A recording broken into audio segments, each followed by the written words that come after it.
nós vamos estar falando um pouco a respeito deste versículo 17 do capítulo 1 da Epístola Universal de Tiago. Os irmãos me ouvem bem? Amém? Quem achou, diz achei. Escrito está assim: toda boa dádiva e todo dom perfeito vem do alto e descem do Pai das luzes, em quem não há mudança nem sombra de variação. Vou estar lendo uma vez mais apenas a primeira parte. Toda a boa dádiva e todo o dom perfeito vem do alto e descem do Pai das luzes. Amém. Você pode permanecer assentado mesmo, né? Ninguém levantou, porque eu pedi para ficar sentado, mas a gente tem o costume de falar para a igreja se assentar. Quase que eu ia falar para a igreja se assentar, sendo que a igreja já está assentada. Amados, este versículo da palavra de Deus enche o meu coração de alegria e de esperança todas as vezes que eu o leio, porque ele deixa bem claro que o nosso Deus é abençoador. Tiago aqui diz que toda boa dádiva e todo dom perfeito, isto é, bênçãos, vem do alto, descendo do Pai das luzes. Todas as bênçãos, em outras palavras, vêm de Deus. Como Deus é chamado nas Escrituras de o Altíssimo, como Deus é descrito pelo profeta Isaías como aquele que habita num alto e sublime lugar, como Deus é visto como o Pai Celestial, aquele que está nos céus, não é estranho o uso da expressão de Tiago ao dizer que toda boa dádiva e todo dom perfeito vem do alto. Ele quer dizer com isso nada mais nada menos que as bênçãos vêm de Deus. Contudo, quando eu olho para a palavra do Senhor, no seu contexto mais amplo, mais geral, eu percebo que algumas bênçãos específicas são chamadas de bênçãos do alto, bênçãos que são descritas como vindas do alto. E eu gostaria de destacar algumas dessas bênçãos dessa noite, nestes minutos finais deste culto. A primeira bênção que a Bíblia descreve como vindo do alto, que eu gostaria de destacar aqui essa noite, é a sabedoria. Neste mesmo livro de Tiago, ou Epístola de Tiago, no seu capítulo de número 3, Tiago vai nos dizer que existe uma sabedoria que vem do alto. E ele contrapõe essa sabedoria que vem do alto à sabedoria que é terrena, que é da terra, a qual ele classifica como carnal e diabólica. Mas ele diz: a sabedoria que vem do alto não é assim. Ela é pura, ela é moderável, ela é tratável, ela é cheia de boas obras. A primeira bênção que vem do alto para nós aqui essa noite é a bênção da verdadeira sabedoria. Deus é aquele que concede a sabedoria. Nós vivemos dias em que a informação está acessível a todos. O conhecimento está acessível a todos. É a era da internet, é a era dos buscadores digitais. Antigamente, quando você queria saber algo a respeito de algum assunto, você tinha que ir para uma biblioteca, você tinha que ir para algum local onde havia uma enciclopédia, onde haviam livros de pesquisa. Hoje em dia nós temos tudo isso ao alcance das nossas mãos. Basta termos um celular, um smartphone com acesso à internet. Você quer saber algo sobre determinado assunto, seja qual assunto for, você dá um Google e descobre as generalidades desse assunto, e em alguns casos até mesmo especificidades, ou seja, características específicas deste assunto. Porém, informação, conhecimento é diferente de sabedoria. Sabedoria é a aplicação prática do conhecimento, a aplicação prática da informação. Um dos livros que estão na Bíblia Sagrada, que são chamados de livros de sabedoria, é o livro de Provérbios. E quem aqui já deu uma folheada nas páginas do livro de Provérbios, sabe que este livro é um livro de conselhos para serem aplicados no dia a dia, na praticidade da vida. São noções de prática cotidiana, são noções de atitudes que precisam ser tomadas para uma vida sábia. Então, quando nós olhamos para a sabedoria como a aplicação do conhecimento, a aplicação, o bom uso das informações que chegam até nós, nós entendemos que a sabedoria procede de Deus. No mesmo livro de Provérbios que eu já citei, no capítulo de número 8, é exaltada a sabedoria de uma forma personalizada. personalizada. E ali nós vemos de maneira teológica um tipo de Cristo. Cristo é a sabedoria em pessoa. E é por isso que o apóstolo Paulo diz que em Cristo estão escondidos os tesouros da sabedoria e do conhecimento. Se você deseja ser sábio, não tem outro caminho a não ser buscar em Deus. Na vida você adquire conhecimento, você adquire informação, você adquire até mesmo experiência. Mas a verdadeira sabedoria só vem de Deus. Só vem de Deus. Se você quer ser sábio, quantos aqui querem ser sábios? Poucos aqui, mas tem alguns que querem ser sábio aqui essa noite. Se você de fato deseja ser sábio, busque sabedoria em Deus. Busque informação, busque conhecimento, use as ferramentas que Deus te dispõe, mas nunca deixe de buscar a sabedoria aos pés do Senhor, porque a verdadeira sabedoria provém de Deus, não provém desta terra, não provém dos homens, mas provém de Deus. E nessa mesma epístola de Tiago está dito que se alguém tem falta de sabedoria, pode pedir a Deus que Ele dá e não lança em rosto. Então, se você quer sabedoria, busque em Deus. Aprenda com o proverbista que disse que o temor do Senhor é o princípio da... Só irmão Zé sabe. O temor ao Senhor é o princípio da sabedoria. Tema a Deus, busque a Deus, olhe a Deus com fé, que Deus pode fazer-te sábio, mesmo sendo um moço, uma moça, mesmo sendo jovem. Deus pode lhe conceder sabedoria que extrapole até mesmo daqueles que são mais velhos do que você, porque Deus é quem concede a sabedoria. O mesmo Deus que deu sabedoria a Salomão está aqui essa noite para ouvir a tua e a minha oração, e nós carecemos de sabedoria. Clavasura, candaraia, e esta bênção que vem do alto, vem de Deus, desce sobre nós aqui esta noite, se você tiver fé, pois não foi em vão que você veio aqui esta noite, não foi à toa que você deixou o aconchego da sua casa, do seu lar. Não, Deus lhe trouxe aqui porque o desejo dele é lhe abençoar. Se você crê, glorifica e exalta o nome desse Deus. Não perca a oportunidade de exaltá-lo. Uma segunda bênção que a Bíblia descreve como do vindo do alto se encontra no Evangelho de Lucas, capítulo de número 24 e versículo de número 49, onde está escrito assim: mas ficai em Jerusalém até que do alto sejais revestidos de poder. O poder do Espírito Santo vem do alto, o poder divino vem do alto, o poder para testemunhar de Cristo vem do alto, porque quando nós olhamos para o outro tratado lucano que está em Atos dos Apóstolos, capítulo 1, versículo número 8, nós descobrimos que este poder que vem do alto não é para simplesmente nos emocionar, não é simplesmente para corrermos nos corredores da igreja, não é simplesmente para dançarmos no Espírito ou falarmos em línguas. Este poder é para testemunharmos de nosso Senhor e Salvador Jesus Cristo.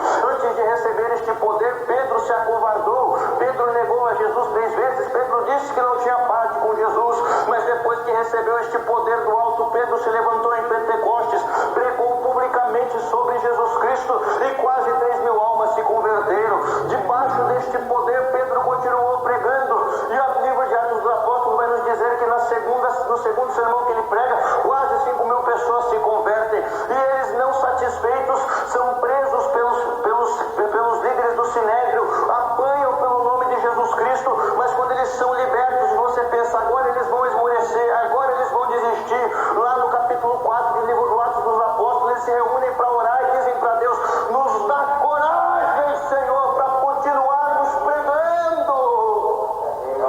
Tinham apanhado, estavam sofrendo perseguição e falavam para Deus: não nos deixe nos acovardarmos, Senhor, porque este é o poder que vem do alto, o poder para testemunhar. Você quer falar de Cristo às pessoas? Você quer ser uma testemunha de Cristo neste século 21 em que nós estamos? Você quer entregar a sua vida para ser uma testemunha de Cristo? Isto só será possível debaixo do poder do Espírito Santo. E este poder está aqui disponível a mim, disponível a você aqui esta noite. Busque em Deus, porque Deus tem poder para nos dar, Deus tem virtude para nos dar, Deus tem essa autoridade para conceder a sua igreja. Nós ainda somos uma igreja pentecostal que acredita no poder e na virtude Santo para os nossos dias, que acredita no batismo com o Espírito Santo ainda para os nossos dias. Não se conforme com uma vida sem o poder de Deus. Não se conforme com uma vida sem esta virtude que vem do alto.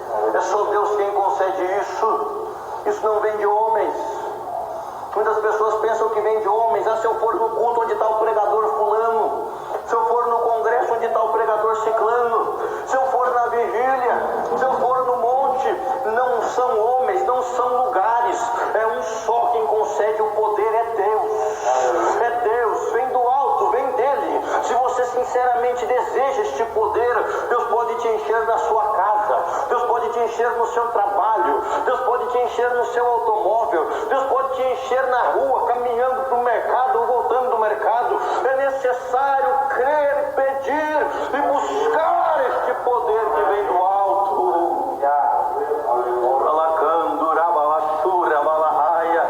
Eu sinto a presença do Espírito Santo aqui esta noite. Eu sinto a presença do Espírito Santo. Se você deseja este poder, essa noite ele está disponível para você, porque do alto vem bênção, do alto vem bênção, de Deus bênção. Quando eu olho para as páginas do Antigo Testamento, eu vejo que durante a peregrinação do povo de Israel no deserto, Deus enviava o maná, e o maná vinha do céu. O maná era chamado de o pão do céu, que o alimento que vinha do céu, o maná vinha do alto, e alimentava aquela multidão de milhões de pessoas que peregrinavam pelo deserto sob a liderança de Moisés. Sabe o que o maná significa para mim e para ti aqui esta noite? Significa a provisão de Deus, a subsistência de Deus para mim e para a tua vida. Não se engane, não se engane.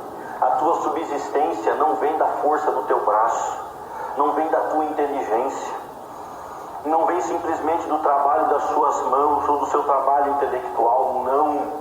A minha provisão vem do alto, vem de Deus. Rafael, mas não é o maná que cai do céu lá para mim, não é o maná, mas é o pão nosso de cada dia que Jesus nos ensinou a pedirmos ao Pai nosso que está nos céus.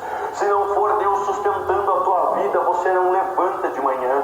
Se não for Deus sustentando a sua vida, eu e você caímos doentes, enfermos, eu e você descemos à sepultura. Se há fôlego de vida nos teus pulmões, se há saúde no teu corpo, se há disposição na sua vida, isso vem do alto, vem do Deus que é o provedor, vem do Deus da provisão, vem do Yahvé Jireh, o Deus que provê as necessidades do seu povo. A provisão de Deus vem do alto, não se esqueça disso, porque é muito fácil.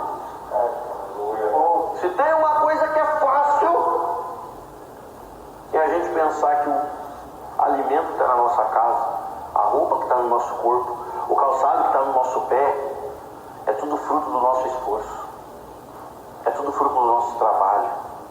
E em última análise, em última instância, biblicamente falando, não é. O livro dos Salmos nos diz: se o Senhor não edificar a casa, em vão trabalham os que edificam. Se o Senhor não estiver te abençoando, você não trabalha nem um segundo. Se o Senhor não estiver te sustentando, você não tem nada. Porque o Salmo 24 diz que a terra e toda a sua plenitude são de Deus. Eu e você somos apenas mordomos daquilo que Deus nos concede administrar. Então use com sabedoria o seu tempo, use com sabedoria a sua força física, use com sabedoria a sua inteligência, use com sabedoria a sua juventude. Não jogue os recursos que Deus está te dando fora. Porque para nós que estamos bem, que estamos saudáveis, graças a Deus, é muito fácil a gente ignorar isso, que isso vem de Deus. Mas vem. É por isso que antes das refeições nós oramos. Não é por costume, não é por hábito, não é porque nós somos religiosos, não, é porque nós entendemos esta realidade. É por isso que dizimamos, que ofertamos. Não é simplesmente porque a igreja tem que pagar as suas contas, é porque nós entendemos que tudo que recebemos vem de Deus, e Deus determina como nós administramos. Se Deus diz separe 10%, se Deus diz contribua, nós fazemos isso por quê? Porque vem dele.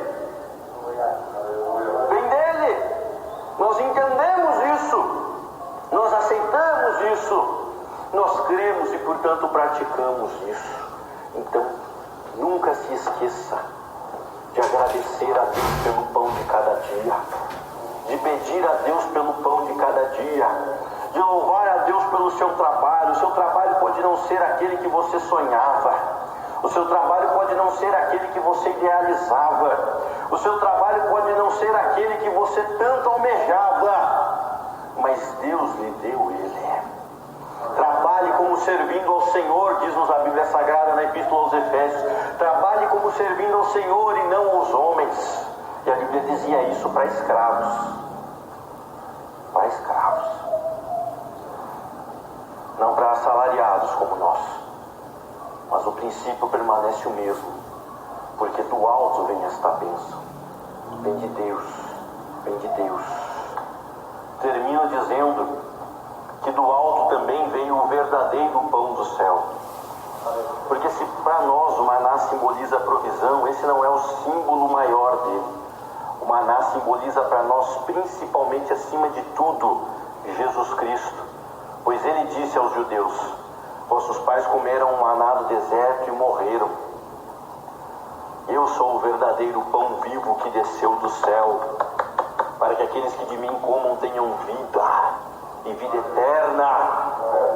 Do céu também veio o Filho de Deus, Jesus Cristo, o Verbo que se fez carne. Ele uma certa feita disse para Nicodemos: se você não entende eu falando das coisas da terra, como é que você vai entender eu falando das coisas do alto?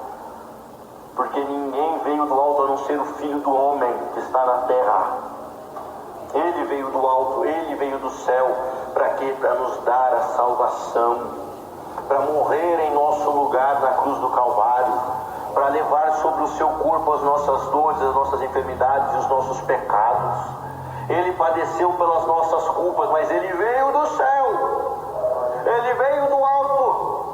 A existência de Jesus Cristo não teve início no útero de Maria, quando pelo Espírito Santo ele foi concebido, não. Ele mesmo disse: antes que Abraão existisse, eu sou.